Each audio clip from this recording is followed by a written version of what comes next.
பாஜக எம்பி பிரஜ்பூஷன் மீது குற்றச்சாட்டுகள் நீதிமன்றத்தில் பதிவு செய்யப்பட்டிருக்கிறது. பிரஜ்பூஷன் மீதான குற்றச்சாட்டுகளுக்கு போதிய ஆதாரங்கள் உள்ளதாகவும் டெல்லி ரோஸ் அவென்யூ நீதிமன்றம் தற்போது கருத்து வெளியிட்டுள்ளது. இந்திய மல்யுத்த கூட்டமைப்பு தலைவராக இருந்தபோது வீராங்கனைகளுக்கு பாலியல் தொல்லை தந்ததாக பாஜக எம்பி பிரஜ்பூஷன் மீது வழக்கு தொடரப்பட்டது. மல்யுத்த கூட்டமைப்பு தலைவராக பிரஜ்பூஷன் இருந்தபோது பாலியல் தொல்லை தந்ததாக 6 வீராங்கனைகள் அவர் மீது குற்றச்சாட்டை முன்வைத்தார்கள். டெல்லி ஜந்தர் மந்தரில் மல்யுத்த வீராங்கனைகளின் தொடர் போராட்டத்துக்கு பின் பிரஜ்பூஷன் மீது வழக்கு பதியப்பட்டது. வீராங்கனைகளுக்கு பாலியல் தொல்லை அளித்த வழக்கில் பாஜக எம்பி பிரஜ்பூஷன் மீது நீதிமன்றத்தில் குற்றச்சாட்டுகள் பதிவு செய்யப்பட்டுள்ளன.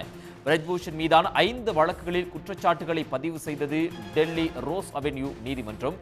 பிரஜ்பூஷன் மீதான குற்றச்சாட்டுகளுக்கு போதிய ஆதாரங்கள் உள்ளதாகவும் டெல்லி ரோஸ் அவென்யூ நீதிமன்றம் கருத்து தெரிவித்துள்ளது. இந்திய மல்யுத்த கூட்டமைப்பு தலைவராக இருந்தபோது வீராங்கனைகளுக்கு பாலியல் தொல்லை தந்ததாக பாஜக எம்பி பிரஜ்பூஷன் மீது வழக்கு பதியப்பட்டது. உடனுக்குடன் செய்திகளை தெரிந்து கொள்ள சன் நியூஸ் பெல் ஐகானை கிளிக் பண்ணுங்க.